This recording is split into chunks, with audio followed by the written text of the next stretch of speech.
Hello students, आज का जो हमारा टॉपिक है दैट इज फ्री कंसेंट।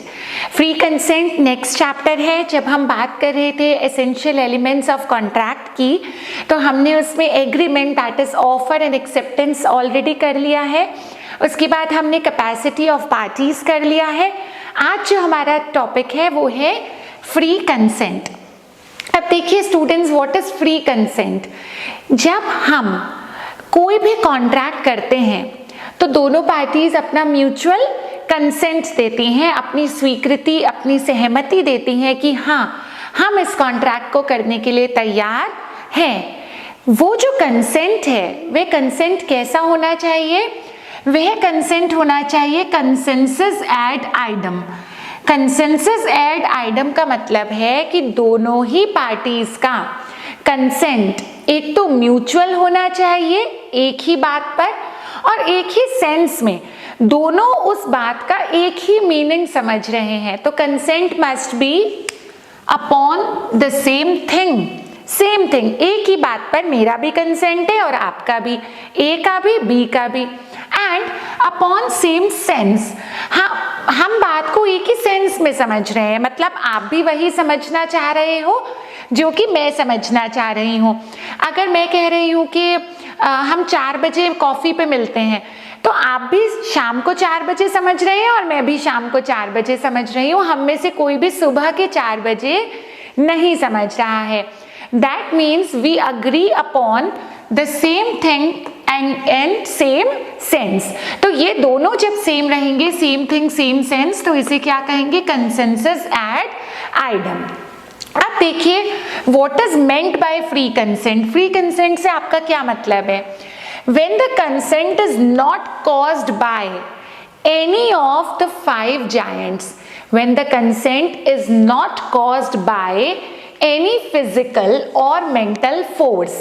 इसका मतलब जब आप और मैं कॉन्ट्रैक्ट कर रहे हैं तो हम दोनों की कंसेंट किसी भी फिजिकल या मेंटल फोर्स से अफेक्टेड नहीं है। अगर ए बी को एक थप्पड़ लगाता है जोर से, अ बिग स्लैप, और इतनी जोर से थप्पड़ लगाता है कि बी का एक दांत टूट जाता है, और फिर ए कहता है बी से कि चल 50,000 रुपये उधार दे मुझे, और बी को 50,000 रुपये डर के मारे उधार देने पड़ते हैं कि अगर मैंने उधार नहीं दिए तो ए मुझे वापस से इस तरीके से थप्पड़ लगाएगा।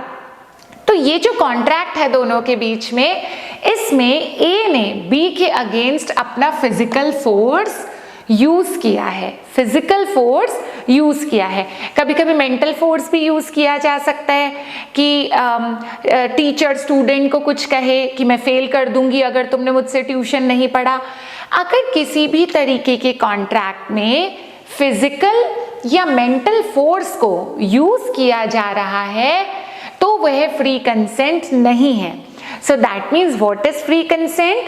Free consent means when the consent of both the parties is not caused by any physical or mental force or pressure, or in other words we can say that the consent is said to be free when it is not affected by any of the 5 giants. अब ये 5 giants कौन कौन से हैं जिनकी हम बात कर रहे हैं और जो कि कंसेंट को फ्री नहीं रहने देते? वो जायंट्स हैं कोजन, कोजन मतलब धमकी, अनड्यू इन्फ्लुएंस, फ्रॉड, मिसरिप्रेजेंटेशन और मिस्टेक। ये 5 कोजन सेक्शन 15 के अंडर हम पढ़ेंगे, undue influence section 16, fraud section 17, misrepresentation section 18 and mistake section 20, 21 and 22। That means these are 5 giants which affect the free consent, और अगर इनमें से कोई भी प्रेजेंट है तो हमारा जो कंसेंट है कॉन्ट्रैक्ट का वह फ्री नहीं कहलाया जाएगा। तो चलिए फ्री कंसेंट चैप्टर में हम एक एक करके इन 5 को डिस्कस करते हैं। तो सबसे पहले हम स्टार्ट कर रहे हैं first giant that is cogen. देखिए कोजन का क्या मीनिंग है? कोजन का मतलब है यूज और threatening to use the physical force. Please remember students, जब हम कोजन की बात करेंगे तो हम केवल physical force की बात कर रहे हैं against the person or his property. अब देखिए इसमें क्या क्या पॉइंट्स आ रहे हैं आप समझिए. यूज, आपने फिजिकल फोर्स यूज किया, या फिर आपने फिजिकल फोर्स यूज नहीं किया. थ्रेटनिंग टू यूज, आपने फिजिकल फोर्स यूज करने की धमकी दी. Threatening to use physical force आपको बता ही दिया, it should not be a mental force against either the person और हिज प्रॉपर्टी. तो आपको कोजन का कॉन्सेप्ट समझ में आया कि जब एक व्यक्ति दूसरे व्यक्ति को फिजिकल फोर्स यूज करके, या तो वो यूज करता है या फिर यूज करने की धमकी देता है, किसके अगेंस्ट, दूसरे व्यक्ति के अगेंस्ट या उस व्यक्ति के प्रॉपर्टी के अगेंस्ट, ताकि वह व्यक्ति डर कर आपके साथ कॉन्ट्रैक्ट कर ले. इस तरीके का जो एक्ट है इसे कहा जाता है कोजन. अब देखिए कोजन के कुछ एसेंशियल्स या लीगल रूल्स क्या हैं. The essentials of cogen, essentials of cogen का मतलब है कि ये चीजें जब एग्जिस्ट करेंगी तभी हम उसे धमकी मानेंगे. क्या एसेंशियल्स हैं? First thing is committing act forbidden by IPC, Indian penal code. ऐसे कोई भी एक्ट करना जो कि इंडियन पेनल कोड के अगेंस्ट है उसमें फॉरबिडन है. जैसे कि चोरी, मारना किसी को, किसी किडनैपिंग करना, स्मगलिंग करना, किसी भी तरीके का ऐसा एक्ट जो कि इंडियन पेनल कोड के अगेंस्ट है या इंडियन पेनल कोड में फॉरबिडन है, ऐसा एक्ट करना किसके अंडर आएगा? कोजन के अंडर. दूसरी बात देखिए, कमिट नहीं किया लेकिन threatening to commit the act. मैंने आपको मारा नहीं पर धमकी दी कि तुम मेरे साथ ये कॉन्ट्रैक्ट करो वरना मैं तुम्हें मारूंगी, वरना मैं किडनैप कर लूंगी, वरना मैं तुम्हारे घर में तोड़फोड़ मचा दूंगी. इस तरीके का कहना यानी कि थ्रेटनिंग देना भी, it will also come under the category of coercion. Third point is threat to suicide. देखिए स्टूडेंट्स, आप इस बात को अच्छे से समझिए. मैं यदि आपसे कहती हूं कि आप मेरे साथ कॉन्ट्रैक्ट कीजिए वरना मैं सुसाइड कर लूंगी, तो आप डर कर कहेंगे अरे भाई मरा जाएंगे कोई, तो आप इस डर में मेरे साथ कॉन्ट्रैक्ट कर लेंगे. जब आप इस डर में मेरे साथ कॉन्ट्रैक्ट कर लेंगे तो हमारे बीच का जो कॉन्ट्रैक्ट है वह फ्री कंसेंट नहीं कहलाएगा, क्योंकि आपने किसी डर की वजह से, मैंने धमकी दी आपको सुसाइड करने की, इस कारण से आपने मेरे साथ कॉन्ट्रैक्ट किया, तो वह भी वैलिड कॉन्ट्रैक्ट नहीं होगा, वह भी फ्री कंसेंट नहीं होगा. मैं इस विषय में आपको एक केस बता रही हूँ. चिक्कम अमीराजू वर्सेस चिक्कम सेशमा 1918 का केस है. इस केस में हुआ क्या है कि हस्बैंड ने वाइफ से कहा कि तुम अपनी जो प्रॉपर्टी है, तुम्हारे नाम की प्रॉपर्टी, उसकी डीड मेरे ब्रदर के नाम पर बना दो. अब चिक्कम सेशमा जो है, जो वाइफ है, उन्होंने कहा कि नहीं, मैं तो अपनी प्रॉपर्टी आपके ब्रदर के नाम पर ट्रांसफर नहीं करूंगी, I will not make such a deed. ऐसे में हस्बैंड ने कहा कि अगर तुम ऐसा नहीं करोगी तो मैं सुसाइड कर लूंगा. तो obviously no wife would ever want this. तो वाइफ ने इस प्रेशर में आकर के कि हस्बैंड सुसाइड कर लेगा, उसने वह प्रॉपर्टी डीड बना दी. लेकिन बाद में उसने कोर्ट में जब ये केस लेकर के गई तो कोर्ट ने ये कहा कि चिक्कम सेशमा ने यह जो डीड है वो अपने मन से या फ्री कंसेंट से नहीं बनाई है, बल्कि उसका ये कंसेंट किससे अफेक्टेड है? ये कंसेंट अफेक्टेड है सुसाइड के थ्रेट से. हस्बैंड ने जो सुसाइड का थ्रेट दिया है उसके कारण ये अफेक्टेड है. इस वजह से यह कॉन्ट्रैक्ट वैलिड नहीं है. इसका मतलब threat to suicide is also coercion. Next point is unlawful detaining of property. आप अनलॉफुली किसी की प्रॉपर्टी पे कब्जा कर लें, डिटेन कर लें. फॉर एग्जाम्पल, मैंने किसी एम्प्लॉय को नौकरी से निकाला कि अब आप कल से नौकरी पे मत आइएगा. तो उनकी जगह पे किसी दूसरे व्यक्ति को रखा। अब जिस व्यक्ति को नौकरी से निकाला वे जो मेरे सारे ऑफिस के डॉक्यूमेंट्स हैं, जो फाइल्स हैं, उन पर कब्जा करके बैठ जाए और कहे कि मैं तो नहीं दूंगा क्योंकि आपने मुझे नौकरी से निकाला, या तो आप मुझे वापस नौकरी पे रखिए या फिर आप कुछ भी अपनी डिमांड रख दें कि मेरा ये वाला सेटलमेंट आप ज़्यादा अमाउंट पे क्लियर कीजिए, तभी मैं आपकी जो डॉक्यूमेंट्स हैं, जो आपकी फाइल्स हैं, वो दूसरे व्यक्ति को दूंगा। इस तरीके का जो कॉन्ट्रैक्ट है, मैंने डर कर कहा कि ठीक है भाई, तुम जो मांग रहे हो ले लो और मुझे मेरे डॉक्यूमेंट्स रिटर्न कर दो। तो इस तरीके का जो कॉन्ट्रैक्ट है वो क्या है? Unlawful detaining of property. वो मैंने कॉन्ट्रैक्ट अपने मन से नहीं किया है, there is no free consent, क्योंकि मेरे फ्री कंसेंट को अफेक्टेड किया गया है। सेम वे, अगर कोई व्यक्ति प्रॉपर्टी को डिटेन नहीं करता लेकिन threat to detain the property को डिटेन करने की, कब्जा करने की धमकी देता है, तो वह भी कोजन है। तो आपने क्या समझा? फिजिकली किसी पर्सन को फोर्स यूज करना, फिजिकल फोर्स यूज करने की धमकी देना। नेक्स्ट बात, किसी की प्रॉपर्टी को अनलॉफुली डिटेन करना या फिर किसी की प्रॉपर्टी को अनलॉफुली डिटेन करने की धमकी देना। चारों ही बातें कोजन में है। उसके अलावा हमने एक सुसाइड के बारे में पढ़ा कि अगर आत्महत्या करने की धमकी देकर भी कोई कॉन्ट्रैक्ट करवाया जाए तो वह भी वैलिड नहीं है। Next point is intention to enter into a contract. देखिए, कोजन कहलाएगा तभी जब मेरा इंटेंशन है आपके साथ कॉन्ट्रैक्ट करने का।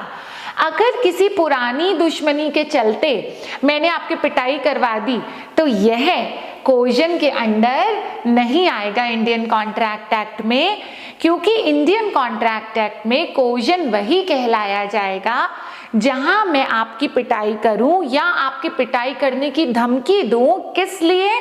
किस इंटेंशन के साथ?